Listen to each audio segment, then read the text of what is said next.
con tu espíritu. Del Santo Evangelio según San Marcos. Gloria a ti, Señor.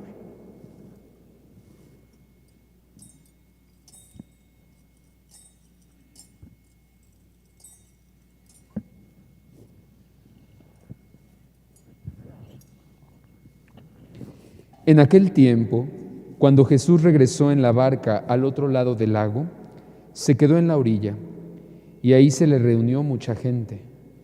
Entonces se acercó uno de los jefes de la sinagoga, llamado Jairo.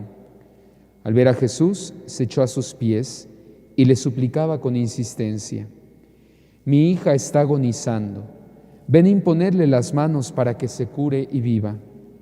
Jesús se fue con él y mucha gente lo seguía y lo apretujaba. Entre la gente había una mujer que padecía flujo de sangre desde hacía 12 años. Había sufrido mucho a manos de los médicos y había gastado en eso toda su fortuna. Pero en vez de mejorar, había empeorado. Oyó hablar de Jesús, vino y se le acercó por detrás entre la gente y le tocó el manto, pensando que, con solo tocarle el vestido, se curaría. Inmediatamente se le secó la fuente de su hemorragia y sintió en su cuerpo que estaba curada. Jesús notó al instante que una fuerza curativa había salido de él. Se volvió hacia la gente y les preguntó: «¿Quién ha tocado mi manto?». Sus discípulos le contestaron: «¿Estás viendo cómo te empuja la gente y todavía preguntas: ¿quién me ha tocado?». Pero él seguía mirando alrededor para descubrir quién había sido. Entonces se acercó la mujer, asustada y temblorosa. Al comprender lo que había pasado, se postró a sus pies y le confesó la verdad. Jesús la tranquilizó diciendo: «Hija, tu fe te ha curado. Vete en paz y queda sana de tu enfermedad». Todavía estaba hablando Jesús cuando unos criados llegaron de casa del jefe de la sinagoga para decirle a éste: «Ya se murió tu hija, ¿para qué sigues molestando al maestro?». Jesús alcanzó a oír lo que hablaban y le dijo al jefe de la sinagoga: «No temas, basta que tengas fe». No permitió que lo acompañara más que Pedro, Santiago y Juan, el hermano de Santiago. Al llegar a la casa del jefe de la sinagoga, vio Jesús el alboroto de la gente y oyó los llantos y los alaridos que daban.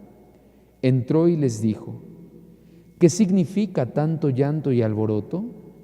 La niña no está muerta, está dormida». Y se reían de él.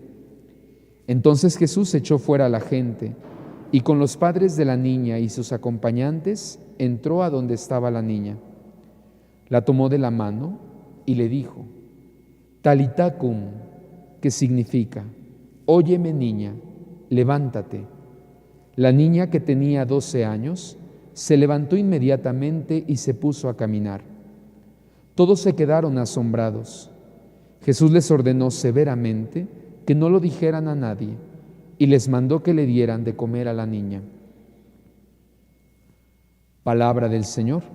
Gloria a ti, Señor Jesús. Tomen asiento un momentito, por favor.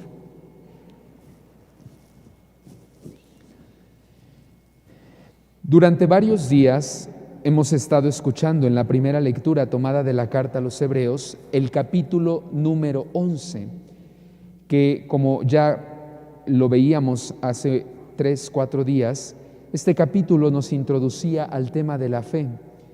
Esta fe que se presenta o que debe estar presente en los momentos, sobre todo, de dificultad en la vida del cristiano.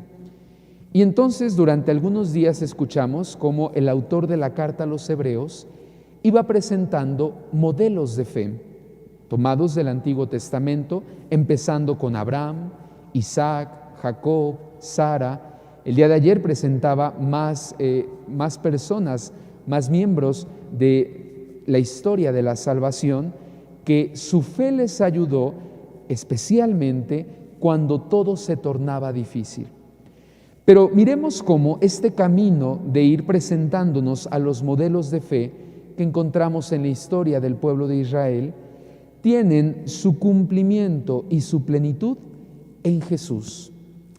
Hoy escuchamos cómo Jesús es el supremo ejemplo de fe, porque en Él culmina la serie de testigos que vinieron anunciando fidelidad a Dios. Ahora es en Jesús donde vemos el cumplimiento de cómo debe ser la vida de aquel que cree en Dios. Y vemos y descubrimos en Jesús, por eso es que podemos hablar de una perfección de vida de fe, porque Él nos enseña el ejemplo perfecto de obediencia, un ejemplo perfecto de fidelidad a su misión. Cada palabra, cada obra de Jesús está orientada a cumplir su misión como Salvador de los hombres, su misión como el Mesías. También es un ejemplo perfecto de unidad, una profunda unidad con el Padre, tanto así que es incluso paciente en los momentos de sufrimiento. Vemos cómo, para hacer un poquito más sencillo, en la carta a los Hebreos, en este fragmento que hemos escuchado en este día, que la liturgia nos lo presenta, va a utilizar incluso una especie de metáfora. Va a ser como una comparación entre la vida de fe, y va a decir, y una carrera, la que corren los atletas. Y fíjense, porque esto nos va a ayudar mucho a entender nuestra propia vida. Pensemos, ¿no?, quienes sean deportistas o quienes conozcan un poco del tema, pero todos sabemos cómo es una carrera y lo que exige. Exige preparación, exige esfuerzo, exige tener la concentración bien, claro el objetivo, y entonces sí ponerse en marcha. Y fíjense cómo la carta a los Hebreos va a utilizar esta imagen de la carrera de los atletas para hablar de la vida del cristiano. Porque nuestra vida es como esta carrera, la carrera de la vida. Y un atleta está siempre su mirada fija en la meta, les he dicho. Pero ¿cómo debe ser la mirada del cristiano? ¿Dónde ha de tener puesta su mirada? ¿Cuál ha de ser su meta? Esto, hermanos, es como una norma de vida que de verdad, aprendiéndolo a aplicar por la gracia de Dios, nos facilita todo. Cuando entendemos que nuestra vida es una carrera, cuando entendemos que nosotros vamos hacia una meta, todo es más sencillo. Incluso lo que parece muy pesado, incluso lo que parece que no es posible de llevar. Y dice entonces la carta a los Hebreos, dejemos todo lo que nos estorba. En primer lugar, ¿qué es lo que me estorba en mi diario vivir hacia la meta?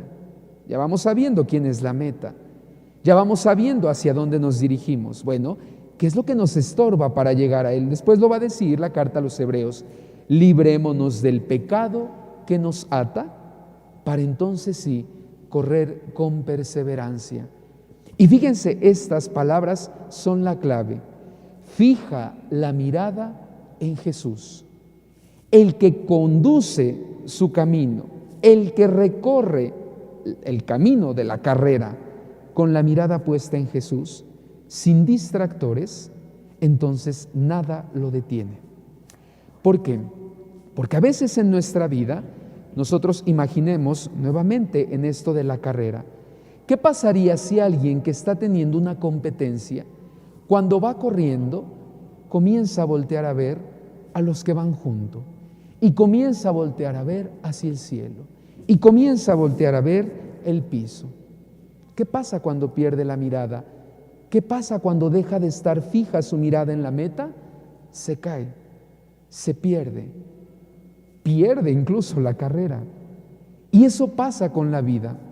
A veces podemos estar llenos de obstáculos, a veces podemos tener tantos distractores que puede hacer que dirijan nuestra mirada hacia esto.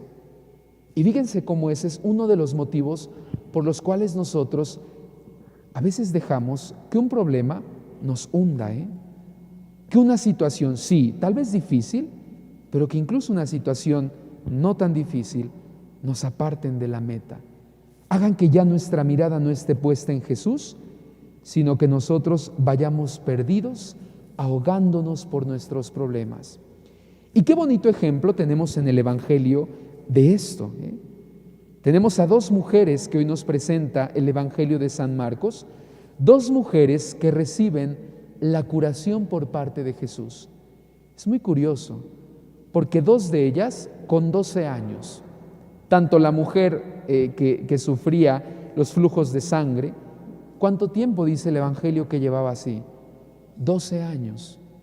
Pero esta otra mujer en casa, ¿cuántos años tenía esta niña, como le llama Jesús?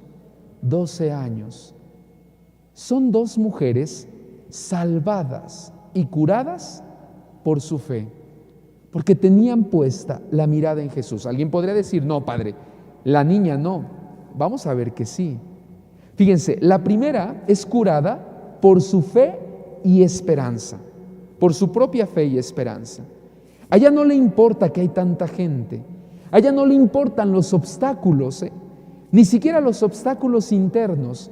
Dice el Evangelio, había gastado toda su vida y todo su dinero para recibir la curación. Y yo creo que todos nosotros podríamos entender esto. ¿Cuántas veces nos desgastamos por una cosa? Ella lo había hecho. Pero cuando logra mirar a Jesús, no deja que nada de esto se interponga entre ella y la meta.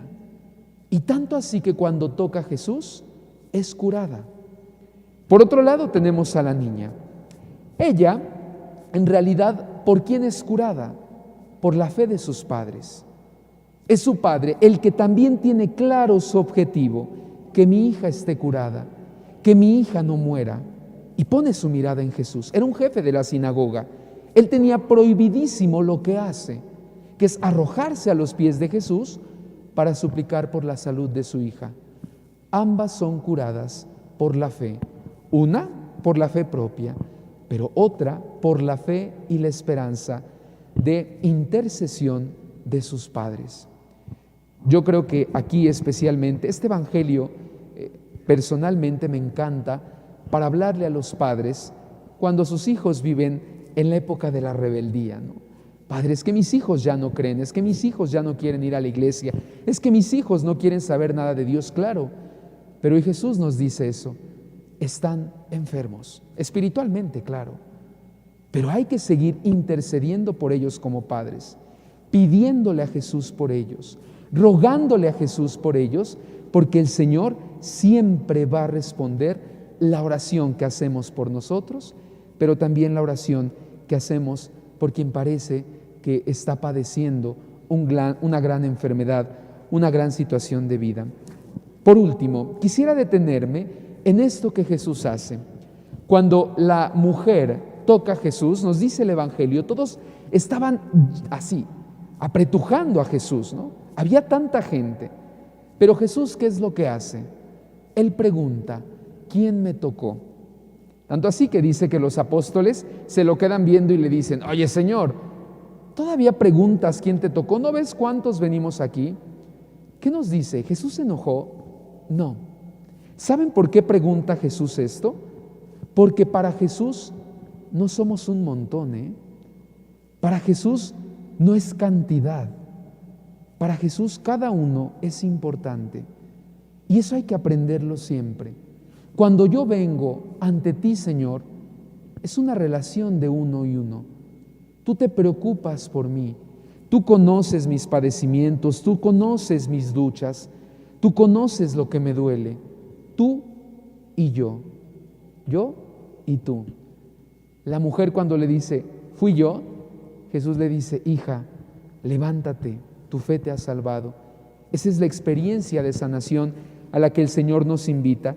Esa es la experiencia que, claro, lo comenzamos aquí en la vida, pero que Dios permita que podamos vivir cuando seamos llamados a su presencia. El poder llegar cara a cara con el Señor y experimentar esa mirada y ese abrazo que nos reciba y nos diga también, como a la niña del Evangelio, como a la mujer, no temas, basta que tengas fe. Que por intercesión de San Juan Bosco, el Señor nos conceda todas estas gracias. Quisiera terminar con esta frase de San Juan Bosco. Él decía, no basta cargar, es necesario amar la cruz que Jesús nos pone sobre las espaldas. Amemos pues la voluntad del Señor en nuestras vidas y pidámosle tener siempre fija nuestra mirada en Él. Que por intercesión del Santo Niño Doctor, el Señor nos conceda todas estas gracias, así sea.